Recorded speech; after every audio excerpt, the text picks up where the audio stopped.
Hola, soy Rafa Jiménez. De 12 a 2 del mediodía, en Radio Intereconomía, nos quedamos a media sesión. Una forma tranquila de ver la actualidad sin perder de vista la economía. Di que nos escuchas.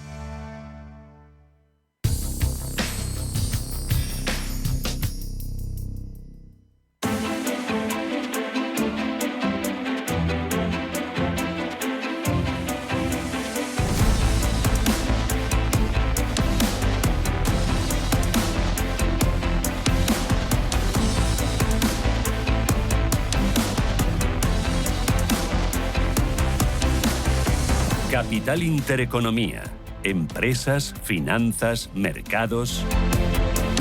Son las 9 de la mañana, es viernes 24 de octubre, despierta la bolsa, arranca el día y lo hace Ángel Lozano en verde. Las compras son mayoría. Efectivamente, el IBEX sube un 0,35%, 15.847 puntos. Estamos a 100 aproximadamente de máximos históricos. Vamos a ver cuáles son los valores que registran la mejor evolución. Tenemos a CaixaBank encabezando las subidas. Recupera un 1,17%. Por detrás, el Sabadell sube un 0,68%. BBVA arriba un 0,65%. También un 0,6% ganan los títulos de IAG. Y entre los que caen tenemos descensos que no llegan al medio punto porcentual para Ferrovial, Solaria y Redella, que baja un 0,42%. Nos trasladamos al mercado continuo y aquí tenemos a Peram bajando 4 puntos porcentuales, Clínica Baviera se deja un 1,8% y Renta Corporación Real Estate pierde un 1,6%. Lo mejor para AmRest Holding, que sube un 5,48%, Montevalito arriba un 2,9% y Línea Directa Aseguradora recupera un 2,5%. Estamos a punto de conocer el dato de EPA en España, en una jornada en la que todos los ojos están puestos en el IPC estadounidense del mes de septiembre. Tenemos la prima de riesgo en 53 puntos básicos y la rentabilidad del bono a 10 años en el 3,11. Europa despierta también en verde. Despierta con subida del 0,28% para el DAX Xetra alemán y subida del 0,38% para el CAC 40 francés. El Eurostoxx se apunta una subida del 0,40%. En cuanto dentro de los índices, les contamos varios resultados. Les contamos los de Sanofi, que confirmaba este viernes sus objetivos financieros para este año fiscal. Vemos que la compañía ahora mismo dentro del selectivo francés está subiendo un 3%. También le estamos atentos a esas cuentas de post. Y si miramos por caídas, vemos a Kering liderando la tabla de caídas con una bajada del 2,26%. Y en el lado de las subidas tenemos a Accor subiendo un 5,40%. Y es que la empresa también ha presentado resultados. El operador de cadenas de Ibis y Novotel también eleva hoy su objetivo de crecimiento del excelente operativo bruto anual. En cuanto al DAX Xetra alemán, vemos caídas para SAP de más del 1% y en el lado de las subidas a Siemens Energy apuntándose una alza del 2,25%. Y en el Eurostoxx 50 tenemos a Sanofi también liderando las subidas un 3,69% y a Eni subiendo un 2,15%. Les contábamos también esos resultados. La compañía eleva su programa de recompra de acciones a 1.800 millones de euros y el beneficio neto ajustado de este tercer trimestre ha sido de 1.250 millones frente al consenso de 1.020. En cuanto a futuros americanos, futuros que vienen con Ford subiendo un 4% en After Hours, vemos al Nasdaq 100 subiendo un 0,45% y al S&P 500 con una alza del 0,32%. En cuanto a plazas asiáticas, donde hay mayoría de compras por esa relajación comercial y la reunión entre Xi Jinping y Donald Trump del próximo jueves, el Nikkei de Tokio sube un 1,39%, el Hansen un 0,75% y el Kospi coreano ha cerrado la sesión con subida del 2,50%. En cuanto a materias primas, crudo West Texas de referencia americana en $61,38, petróleo Brent de referencia europea en 65,52, onza de oro cotiza en $4.108 y cruce euro-dólar 1,1613 desfavorable a nuestra moneda.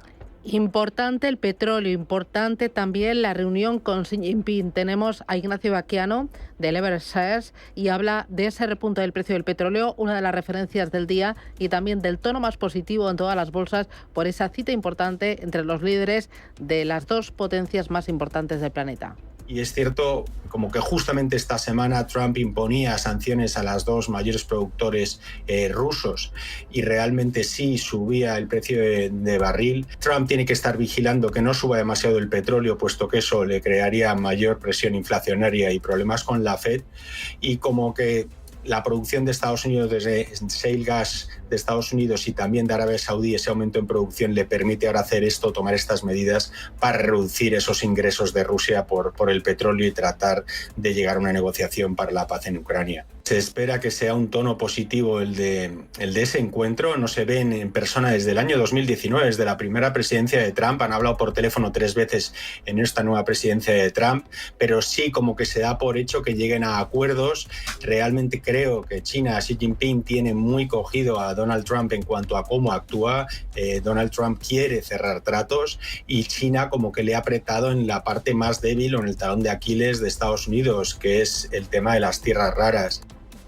Son las 9:05, el mercado muy al tanto del dato aquí en España que estábamos esperando, la encuesta de población activa. Que nos trae Randstad, 10 años descifrando juntos el mercado laboral y también su centro de estudios y análisis sobre el mercado de trabajo y los recursos humanos. Randstad Research dice ese dato que la economía española creó 118.400 empleos en el tercer trimestre del año, con lo que el mercado laboral español alcanza un nuevo máximo histórico con 22,3 millones de ocupados. Son 562.000 ocupados más que hace un año, según ese dato que acaba de publicar el INE. El sector privado es el que concentra la mayor parte de ese nuevo empleo, 107.600 nuevos ocupados, y por sectores el crecimiento del empleo se concentró en el tercer trimestre en la industria, con 64.100 empleos, en servicios, con 39.100 empleos nuevos, y también en construcción, con la creación de más de 32.000 puestos de trabajo. Aumenta la ocupación, pero ojo, porque también aumenta el paro en verano en 60.100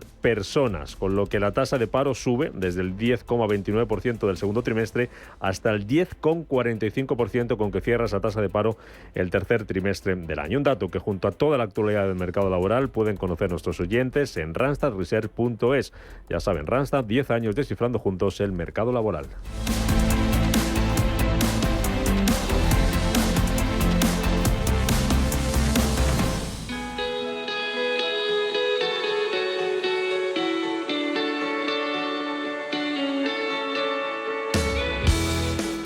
Si necesitas un nuevo portátil con inteligencia artificial, o cambiar el frigorífico por uno más eficiente, o un televisor, o quieres ese móvil que tanto te gusta, con los tecnoprecios, super tecnoprecios, lo tienes más fácil. Solo hasta este domingo 26 aprovecha hasta el 20% de descuento en electrónica y electrodomésticos de las mejores marcas: televisores, portátiles, móviles, frigoríficos, lavadoras, aspiradores, todo con hasta un 20% de descuento, con las facilidades y tecnoventajas que solo te ofrece el Corte Inglés e Hipercor, como el seguro gratis por 3 meses y toda la confianza y garantía del Corte Inglés. Recuerda, hasta este domingo, super tecnoprecios con hasta un 20% de descuento en electrónica y electrodomésticos. Aprovéchalo. Recuerda que puedes hacer tus compras en web, en tienda y también en la app del Corte Inglés. Consulta modelos y marcas participantes en elcorteingles.es.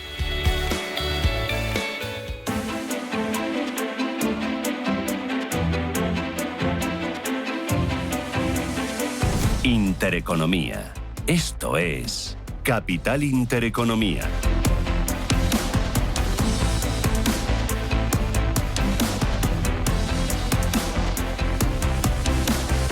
Nueve y 8, el dato está sobre la mesa, la EPA del tercer trimestre de este año. Me acompaña Valentín Bote, que es director de Randstad Research. Valentín, ¿qué tal? Muy buenos días.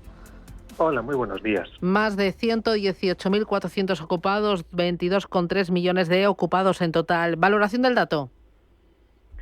Bueno, pues yo creo que tenemos un buen comportamiento en cuanto a la población activa, porque esa población activa lo que nos está midiendo es el potencial de crecimiento de nuestro mercado laboral, pero si la población activa crece a un ritmo superior a la creación de empleo, que es lo que ha pasado este trimestre, nos encontramos primero con un dato de empleo, esos 118.000 ocupados más, que es débil. Tenemos los últimos 5 años en el tercer trimestre un comportamiento más dinámico de la creación de empleo, y en segundo lugar también un repunte del desempleo. Eso es lo que siempre sucede cuando crece más deprisa la población activa que la población ocupada. Me interesa por sectores. ¿Es buena noticia que crezca sobre todo el empleo en industria? Bueno, el crecimiento del empleo en industria es siempre positivo porque es un sector pues muy estable y con alto valor añadido. También hay que tener en cuenta que el tercer trimestre pues tiene un peso importante el componente del sector servicios en el empleo y por tanto pues también vemos ahí un fuerte crecimiento. Veo también que el sector privado ha concentrado más del 90% del nuevo empleo. ¿Esto es bueno? Bueno, yo creo que que el empleo crezca en el sector privado, sin ninguna duda, es bueno. Eso pone de manifiesto que las empresas ven necesidad de incorporar nuevos trabajadores porque facturan y producen más. El crecimiento en el sector público es bueno o malo en función de si ese crecimiento del empleo viene acompañado de una mejora en los servicios públicos que recibimos, ¿no? Y aquí es algo pues que cada uno tiene que valorar si, oye, pues la sanidad, la educación, los transportes, la seguridad social, etcétera, funcionan mejor ahora con ese refuerzo de plantilla que antes, ¿no? Porque si no recibimos mejor servicio, entonces no se justificaría esos crecimientos del empleo. En el sector público, al ser esa peculiaridad de que es algo que financiamos todos con nuestros impuestos, bueno, pues es más delicado valorar si la creación de empleo es positiva o no. ¿El vaso lo ve medio lleno o medio vacío, Valentín? Bueno, yo creo que en términos globales el dato es positivo. Hay que recordar que en los últimos 4 trimestres, en el último año, se han creado, de acuerdo a esta encuesta, 564.000 empleos más. Y eso es un ritmo de creación de empleo muy sano y sólido para, en el caso de que se mantenga en el tiempo. Eso yo creo que es una buena noticia.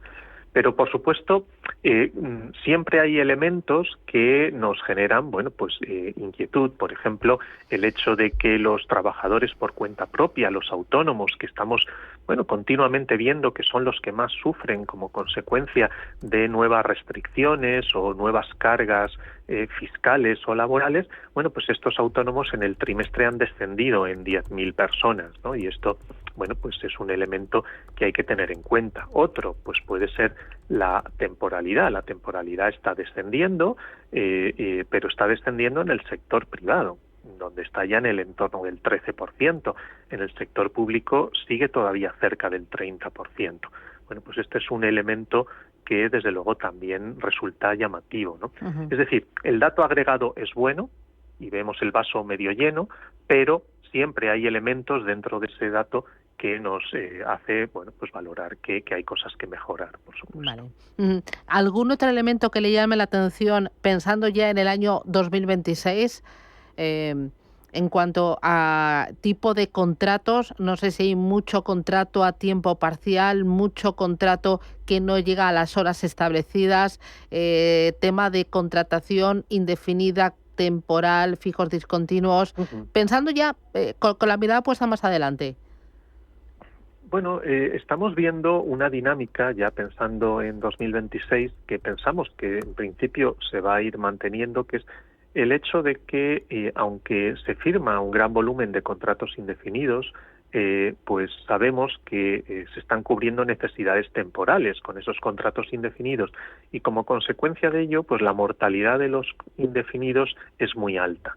También vemos que está creciendo y esa tendencia lleva tiempo observándose y pensamos que en 2026 también se va a mantener, que es el crecimiento de los ocupados a tiempo parcial.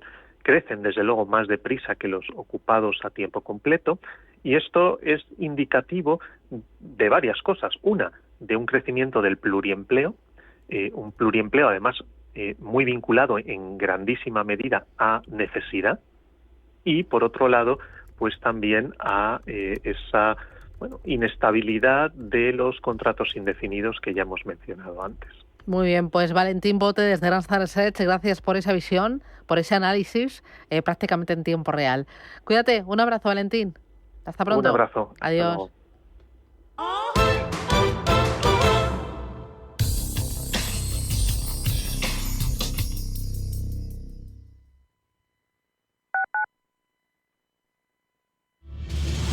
Si eres un family office, un inversor institucional y quieres invertir, Sirena Invest es tu aliado. Sirena Invest es una promotora inmobiliaria con más de 15 años de experiencia en el sector inmobiliario polaco que ofrece invertir en una de las economías más pujantes y rentables del mundo. Polonia. Recuerda, sirenainvest.com con Y o llámanos al 648 019495.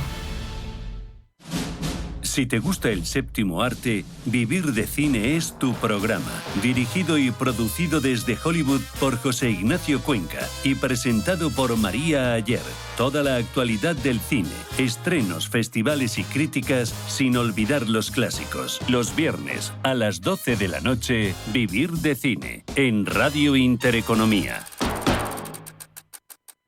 Hay canciones que marcan momentos y coches que marcan historias. El Ford Kuga híbrido enchufable con su sistema de sonido envolvente te conecta con lo que amas.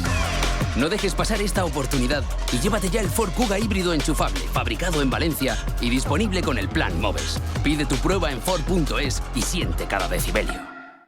El cambio es constante y en el sector financiero y asegurador la experiencia marca la diferencia. Con cerca de 1.000 profesionales, presencia en 7 países y una trayectoria de más de 2 décadas, Carácter es el referente en consultoría estratégica y digitalización. En Carácter lideramos la transformación con soluciones avanzadas en operaciones, gestión de riesgos y talento clave. ¿Estás listo para dar el siguiente paso? Carácter, Beyond Your Challenge.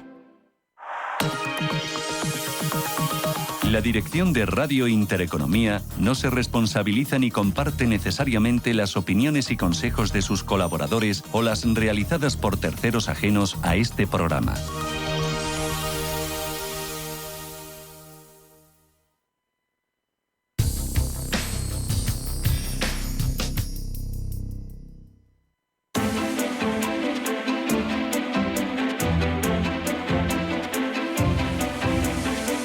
Escucha Capital Intereconomía. Esto es Intereconomía.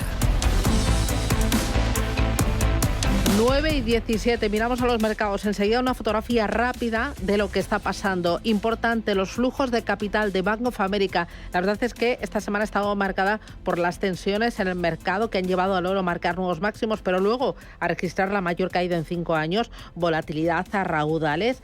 Y vamos a ver con esto y con el repunte del crudo, qué fotografía nos da Bank of America sobre los flujos, que es muy importante. Pues mira, precisamente hacia dónde va el dinero, o mejor dicho, dónde ha ido hasta este miércoles, donde cierra el análisis semanal. Pues mirando el activo refugio por excelencia, el oro ha recibido una entrada de 8.700 millones de dólares en la semana finalizada el miércoles. Se trata de la mayor entrada semanal registrada según datos de Bank of America. Las acciones, el mercado bursátil ha registrado una entrada de 14.700 millones de dólares y los bonos de 17.200 millones. En cuanto al indicador Bull and Bear, ya saben, esos toros y esos osos, baja a 6,2 desde 6,4, lo que da todavía más peso a ese ánimo comprador, aunque con esa cifra positiva algo menor. Y por supuesto también espacio para qué ha pasado en el mundo cripto, un Bitcoin que tenemos hoy en torno a los 111.458 dólares y las criptomonedas han registrado una salida de 0,3 millones, o sea, 300 millones, la primera en 10 semanas. Por cierto, que tenemos el dato de PMI de Francia. Justo, lo tiene Roberto. Ultimísima hora, se coloca en el 47,1 frente al 48,7 esperado. Es la cifra, el PMI en Francia, referencia importante, pero en Europa tenemos algunos valores que están volando gracias a los resultados empresariales. Hay uno que a doble dígito. Exacto, Salvatore Ferragamo, casi un 15% de los valores europeos más destacados, el sector lujo haciéndolo muy bien, y es que el grupo de lujo italiano informó que sus ingresos del tercer trimestre aumentan un 1,7% a tipo de cambio constantes y con un crecimiento, esto es importante, en América del Norte, cuando otras marcas sí que habían presentado un descenso de ventas en el país estadounidense. También tenemos otras compañías como SAP, cuyos ingresos aumentan un 17,2% hasta más de 15.000 millones de coronas suecas. Vemos que la compañía sube un 7% en la bolsa de Estocolmo, y tenemos también otras empresas como es el caso de Safran. Ahora mismo sus títulos en el CAC 40 francés caen casi un 1%. La compañía registra una facturación de 7.850 millones de euros, superior al mismo periodo del año anterior. Aún así, cae un 1% sus títulos. También tenemos a Vinci cayendo un 0,40% y la empresa anuncia un aumento del 4,7% en sus ingresos del tercer trimestre. Vamos con España. En el IBEX 35, lo importante, ¿dónde lo tienes? Pues está subiendo el índice a estas horas un 0,3 en 15.840 puntos. Tenemos a CaixaBank y a Sabadell encabezando las subidas con avances del 1,10 y el 0,8% respectivamente. Acciona Energías, el valor más castigado, se deja un 0,75% y vamos a fijarnos en un valor del continuo que ayer presentó resultados. Estamos hablando de Viscofan, cotizan 54 euros justos, está subiendo un 0,19%. Unas cifras que se publicaban ayer al cierre y que están teniendo una lectura muy moderadamente positiva. El mercado muy pendiente de las cifras, de las que se están publicando y sobre todo de las que publican las grandes compañías del IBEX. La próxima semana, lo decíamos, va a ser semana grande con las cuentas de los grandes bancos, pero tenemos el primero que siempre da el pistoletazo de salida, Bankinter. Pues sí, efectivamente, ha sido como siempre el que da el pistoletazo a la campaña de resultados, unas cuentas que sin lugar a dudas veíamos además ayer a primerísima hora antes de la apertura del mercado, y vamos a analizarlas con Jacobo Díaz, director del área de finanzas y banca digital de Bankinter. Jacobo, muy buenos días. Hola, muy buenos días. Bueno, muchísimas gracias por estar esta mañana aquí en Radio Intereconomía.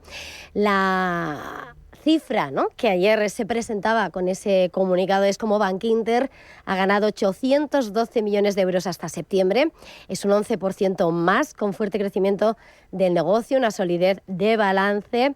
Presentan un alza de más del 10% de los ingresos por comisiones y va camino de cumplir ese objetivo de 1.000 millones. ¿Cómo valora estos 9 meses y damos por hecho que se alcanza ese hito? Desde luego valoramos muy positivamente, ¿no?, los resultados que hemos obtenido a lo largo de estos primeros 9 meses. Yo creo que hemos crecido la actividad comercial ha vuelto a ser muy positiva y eso se refleja al final en las cifras, ¿no? Yo creo que la actividad comercial, tanto en España como en Portugal, como en Irlanda, como en el mundo de empresas, como en el mundo del consumo, con el hipotecario, todo ha ido francamente bien. Eso lo acompañamos con nuestros, vamos a decir, ¿no?, nuestros mantras o nuestros ADNs, ¿no?, de ser tremendamente eficientes, de ser tremendamente prudentes, y eso nos da una combinación de unos resultados de 812 millones en estos 9 primeros meses del año, que, como usted indicaba, pues bueno, evidentemente apuntan a superar los 1.000 millones de beneficio después de impuestos que nos habíamos marcado a principio de ejercicio, ¿no? Han sido 3 trimestres consecutivos de unos resultados muy cercanos a 270 millones por cada uno de los trimestres. Por lo tanto, bueno, simplemente haciendo un cálculo muy sencillo podemos deducir que efectivamente no solo llegaremos, sino que los superaremos con creces.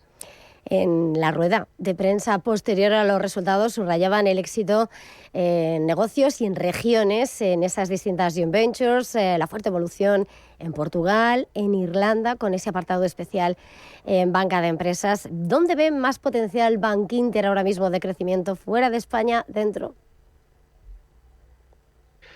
La verdad es que es un equilibrio, ¿no? Estamos teniendo unas geografías como son Portugal e Irlanda, donde tenemos ahí mucho más recorrido porque todavía tenemos menores cuotas de mercado, pero en España, que aunque a pesar de que es un mercado maduro, seguimos creciendo año tras año a niveles relevantes, ¿no? En España pues estamos creciendo todos los que son los volúmenes de clientes, pues casi cerca de entre el 5 y el 10%, y Portugal e Irlanda, pues mucho más, ¿no? Yo creo que el potencial está en todos, ¿no? En mayor o menor medida. Los porcentajes seguirán siendo más altos en las nuevas geografías y quizás más bajos en el mercado doméstico.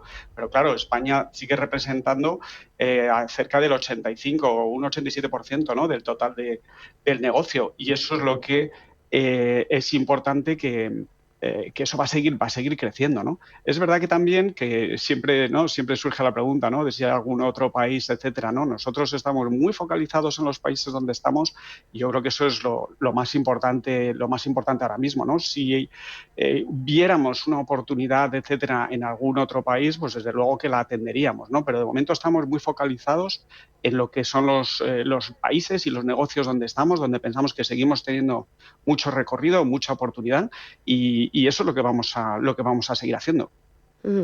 El mercado recogía con caídas esos resultados, con la mirada puesta en esos datos que se quedan algo por debajo de lo que se esperaba, ese crecimiento de la cartera de préstamos o ese margen de intereses que en lo interanual cae un 3,5% pese al comportamiento del tercer trimestre, como subrayaban en esa comparecencia, esa tendencia al alza. ¿Cómo anticipan el cierre de ejercicio y la evolución de estos puntos más vigilados? Bueno, yo creo que el ejercicio está siendo realmente muy satisfactorio, yo diría excelente. Entonces, yo creo que el próximo trimestre pues va a volver a ser otro trimestre excelente, ¿no? Yo creo que ahí también hay mucho, porque los resultados que hemos presentado ayer estaban, de hecho, incluso por encima, ¿no?, de lo que se esperaba en el consenso. Llevamos, en lo que va de año, un recorrido bursátil, hemos crecido entre el 70 al 75%, ¿no?, la valoración de nuestra compañía, y la verdad es que, bueno, yo creo que es como para estar más que contento, ¿no? Los próximos trimestres van a seguir siendo buenos, ¿no? La historia de Bankinter siempre es una historia de crecimiento sostenido y seguiremos presentando muy buenas cifras de crecimiento, no solo en volúmenes, sino también en ingresos, ¿no?, y en resultados finales, ¿no?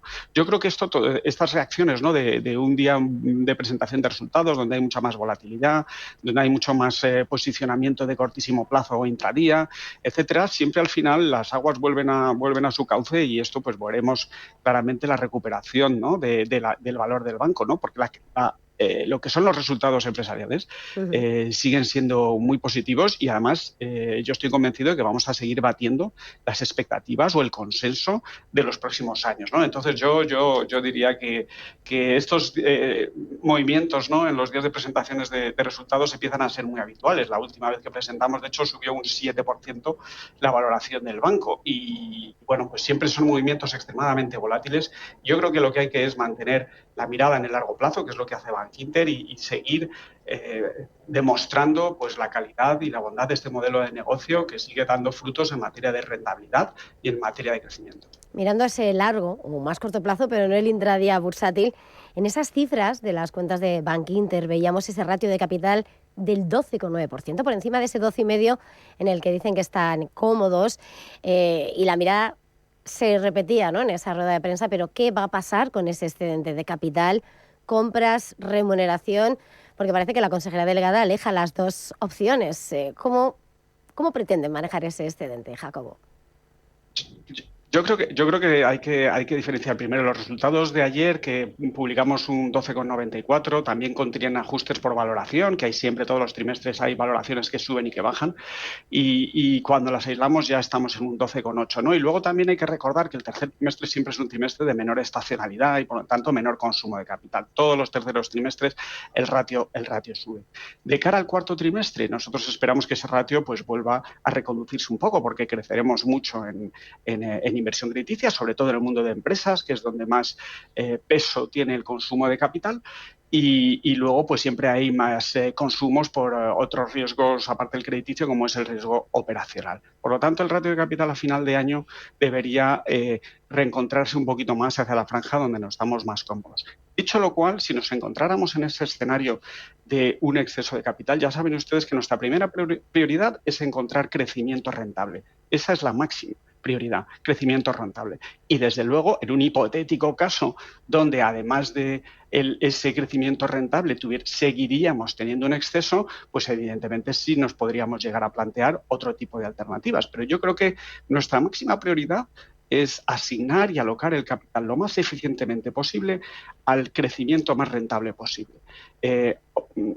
No hemos tenido, vamos a decir así, el problema que han tenido el resto o la mayoría de entidades europeas de que no sabían dónde invertir su capital y por eso lo han devuelto a sus accionistas, ya sea vía mayor dividendo o recompra de acciones, pero en nuestro caso, y que nos parece que es el más sostenible a largo plazo, procuramos siempre el excedente reinvertirlo y dar más financiación a proyectos empresariales, a familias, etcétera, de manera sostenida y rentable, que para eso yo creo que es lo más adecuado. Pero sin duda, si en algún momento hipotético estuviéramos en la situación que usted menciona, pues desde luego nos plantearíamos alguna otra circunstancia. Pero hoy en día no es nuestra prioridad. Hablando de ese encuentro de crecimiento donde invierten ese capital, han defendido esa eficiencia que tiene Bankinter.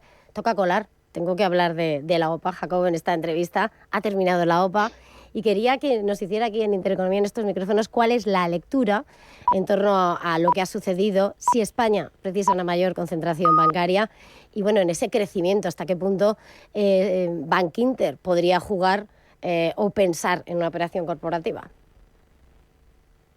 Bueno, yo creo que nuestra consejera delegada ayer lo dejó bastante claro. Nosotros no tenemos ahora mismo ninguna intención de estar involucrado en ninguna operación corporativa. Yo creo que ahora mismo el modelo Bankinter es un modelo de crecimiento orgánico. Nosotros a lo nuestro crecemos siempre desde poco a más, siempre al estilo Bankinter, con nuestras características y ADN propio, y nosotros no queremos estar involucrados en ningún tipo de transacción. Nos gusta crecer como estamos haciendo en Portugal, con unas pequeñas franquicias que luego hacemos crecer. Nos gusta crecer en Irlanda, montando vamos a decirlo así, un banco desde cero. Nos gusta crecer con joint ventures, como usted ha mencionado también al principio, ¿no? Pues tenemos ahora mismo con un Sonae en Portugal, tenemos con Mapfre, pero en el pasado hemos tenido en el mundo de consumo con Capital One o en el mundo de los seguros con la propia línea directa aseguradora.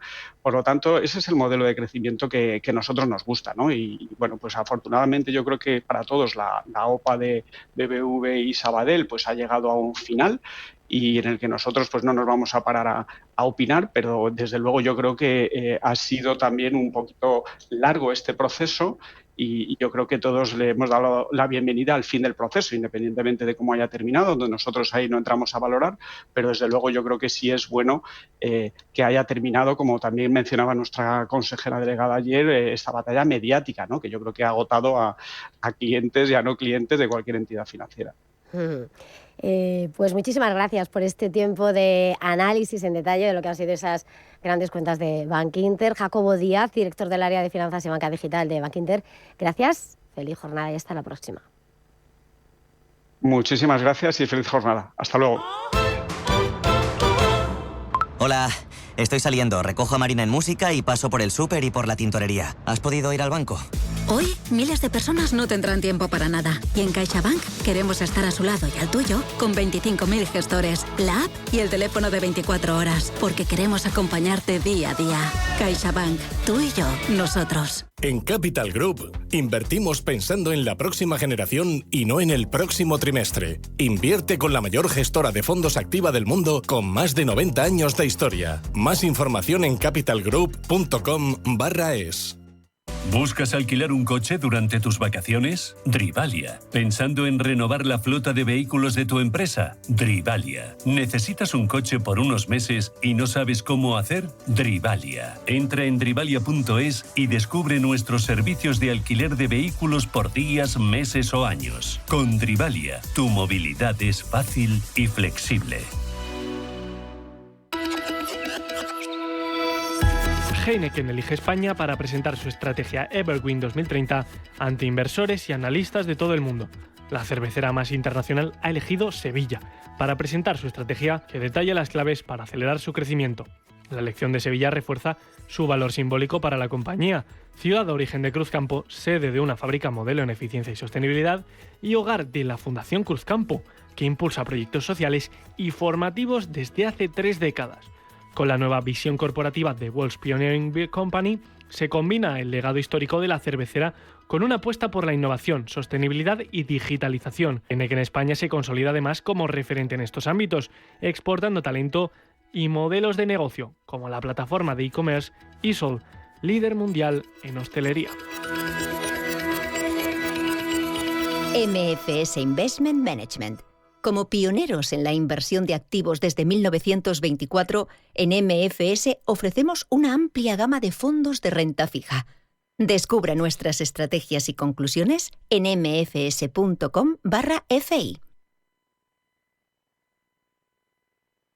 Si eres emprendedor, profesional o empresario y quieres estar al día en los temas que afectan a tu empresa, Cultura Emprende es tu programa. De la mano de Alejandra Rompedrique, Víctor Delgado y Ángel Calvo Mañas, conocerás las experiencias de otros empresarios y estarás al día en marketing, formación, tecnología, fiscalidad, eventos y más. Los viernes de 6 a 7 de la tarde en Radio Intereconomía.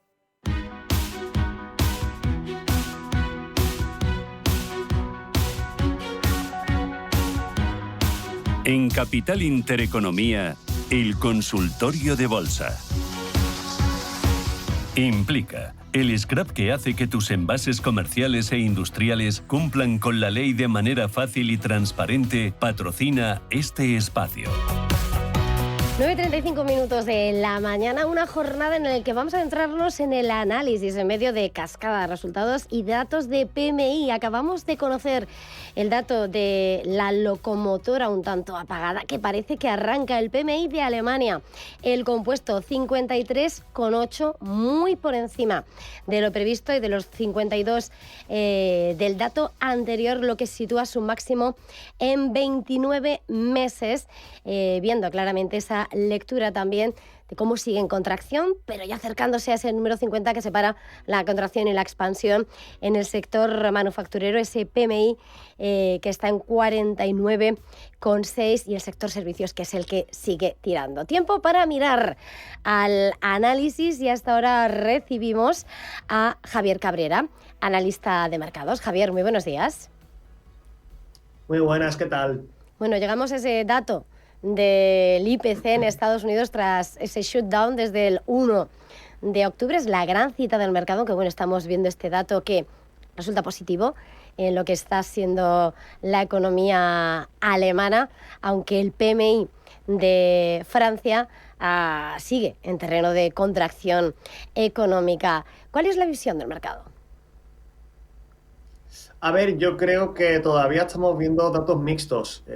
Como bien decía, ya no solo por países, incluso yo diría que dentro de un mismo país, pues parece que mes a mes los datos no son del todo consistentes. Yo creo que esto es importante porque en meses concretos podemos ver un repunte de la actividad económica por ciertos factores que incluso se pueden llegar a escapar del análisis, pero lo importante es la tendencia, ¿no? Y en ese sentido yo creo que todavía faltan algunos datos más por parte de Alemania para poder confirmar un mejor momento de la economía alemana. Yo creo que sobre todo en el segmento manufacturero, y en Francia es que creo que ahora mismo están en una situación de impasse, que parece que se ha vislumbrado algo más el futuro político, pero me parece que es más una patada hacia adelante que una reforma o una situación óptima. Entonces esto pues está lastrando mucho la confianza de la economía francesa. Así que en definitiva pues estamos en un momento de impasse que tendremos que esperar y seguir analizando los datos porque no está nada clara la tendencia. Pero ¿y el protagonismo y el protagonista? 2:30 de la tarde, dato de IPC que por fin llega además en la antesala de la semana que viene, Powell y la FED. ¿Qué esperáis de ese dato y qué puede esperarse del movimiento del mercado? Se espera que suba al 3,1, ¿no? Sí, el dato no se espera que sea bueno, desde luego.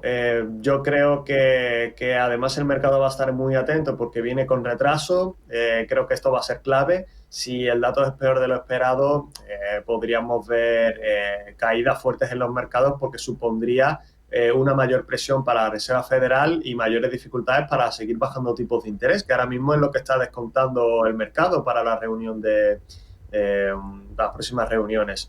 Entonces, yo creo que ahí va a ser un dato muy, muy importante. Es verdad que también estamos en mitad de la temporada de resultados, por lo que va a ser complicado aislar únicamente el dato, no solo en el momento de la publicación, ahí sí que se va a ver muy claro el movimiento, sino a lo largo de las próximas semanas. Pero bueno, en principio parece que el mercado ahora mismo está más centrado en temas de cifras de empresas, así que veremos cómo impacta. En breve vamos además en ese consultorio, teléfono 915331851 y 609224716, pero cuelo yo una pregunta, sobre todo mirando al sector tecnológico, en un escenario donde hemos visto cómo las bolsas desde ya anoche en Wall Street, esta mañana en Asia, han celebrado ese próximo encuentro entre Trump y Xi, la relajación en la disputa comercial y con esos claros protagonistas en la cruzada tecnológica. ¿Qué análisis hacéis? ¿Qué impacto esperáis? Desde luego positivo. Al final el sector tecnológico también está condicionado a las relaciones entre Estados Unidos y China. Ya sabemos la guerra por los chips y la inteligencia artificial que se está librando actualmente, aunque muchas veces parece que pasa desapercibido, y son bastante relevantes. En cualquier caso, yo creo que dentro incluso del sector tecnológico habría que diferenciar por compañías, cuáles pueden ser las más beneficiadas y las menos beneficiadas por el tema de la IA, y desde luego también con las relaciones con China. Entonces, yo creo que todo lo que sea una relajación en el tema arancelario es positivo. Recordemos que se estima que el arancel medio de Estados Unidos hacia el exterior se va a ubicar a final de año por encima del 15%, incluso cerca del 20%, y veríamos de niveles de un 5 o 6%. Entonces, todo lo que sea a mejor relación comercial, evidentemente, impacta de manera muy positiva al mercado. Vamos con consultas, si le parece. Vamos a abrir nuestra vía telefónica. Antonio, buenos días. Hola, buenos días. Gracias por llamarme. Mire, yo compré a principio de semana Farmamar a 82, pero empezó a bajar hasta 75. Digo, bueno, pues voy a poner un suelo, porque es que y no sé dónde poner el suelo.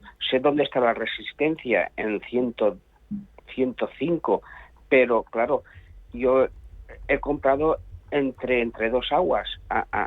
Entonces, no sé qué hacer, si quedarme entre dos aguas o qué.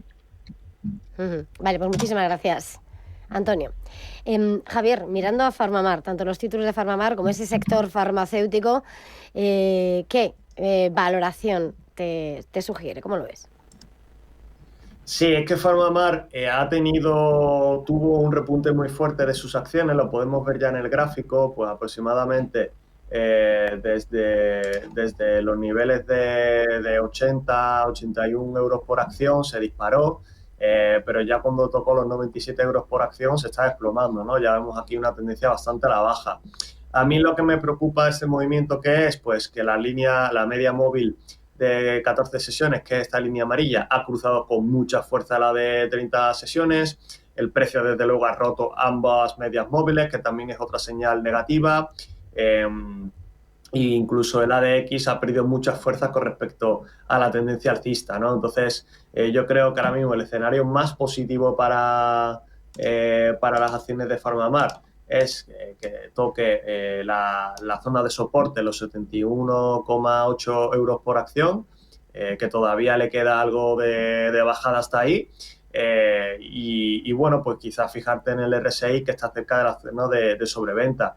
Pero en cualquier caso creo que es un valor que está cayendo en picado, que es bastante peligroso entrar. En el caso del oyente, yo creo que depende del horizonte temporal, pero estaría muy atento a esta zona de los 71,83, porque si los pierde, posiblemente la tendencia siga a la baja. Así que si cae por abajo de estos niveles, creo que la venta es bastante razonable. Si no, pues podría seguir aguantando para un posterior rebote. Vamos con más consultas, en este caso vía WhatsApp, y nos preguntan a esta hora: buenos días, ¿me podría aconsejar el analista sobre AENA y Puig? Gracias. Es el gestor aeroportuario, nuestro representante del lujo. ¿Cómo les ves?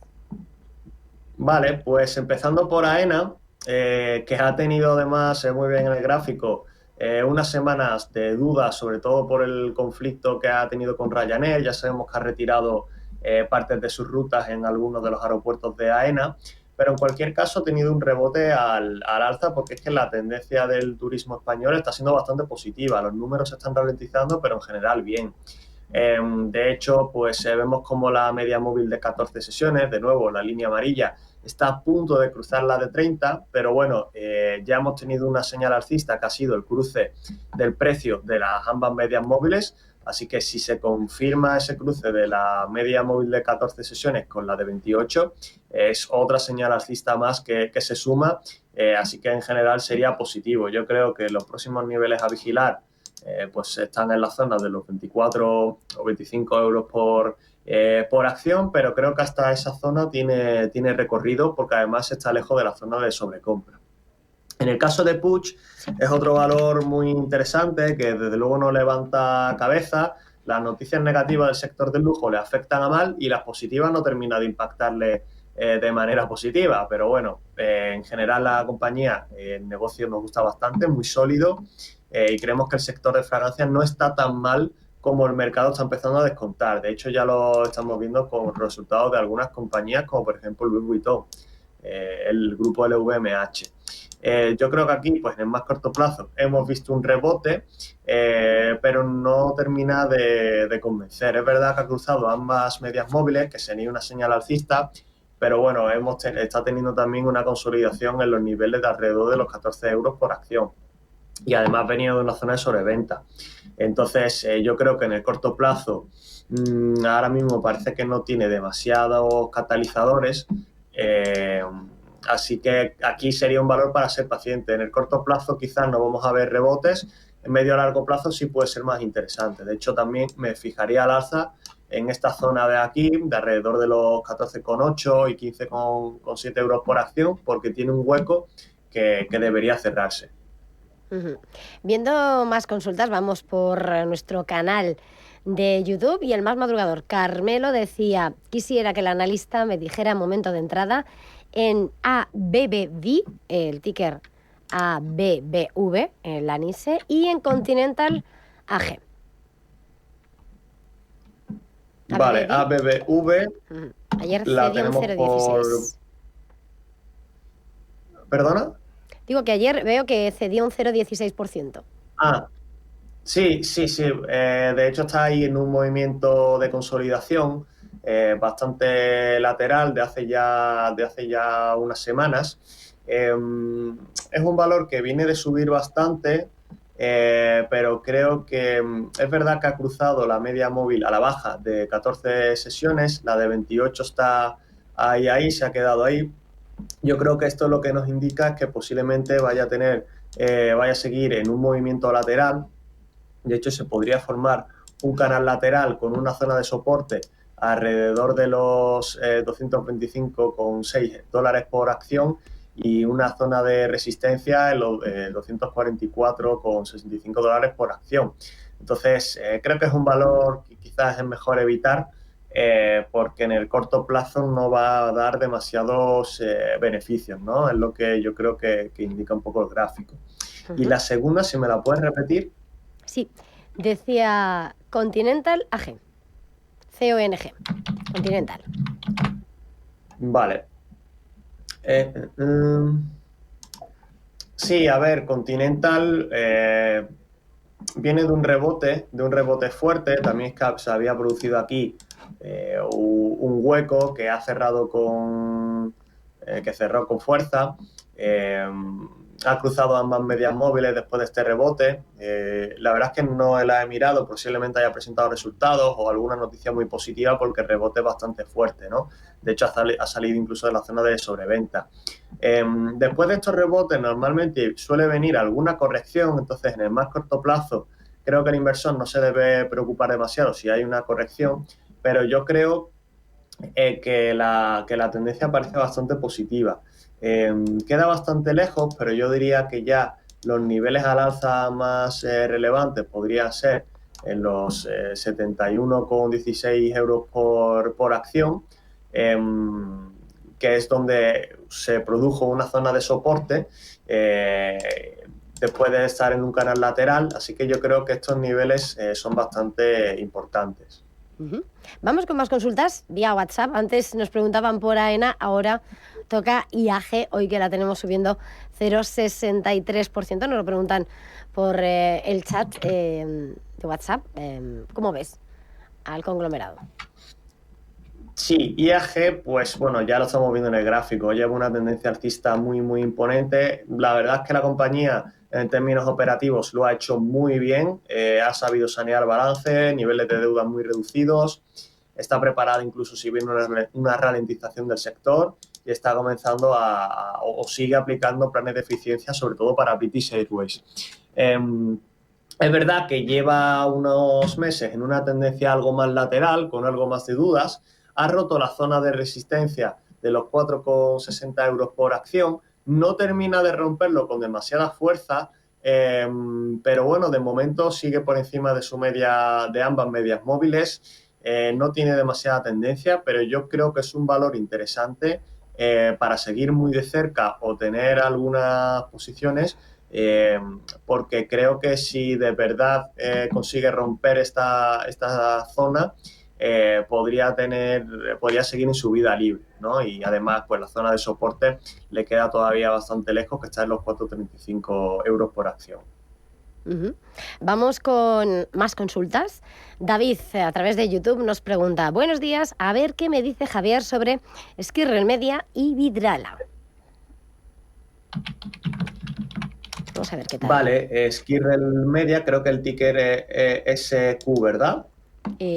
A ver, te lo confirmo ahora mismo. Squirrel Media. Bueno, no, creo que esta no es. Es SQRL.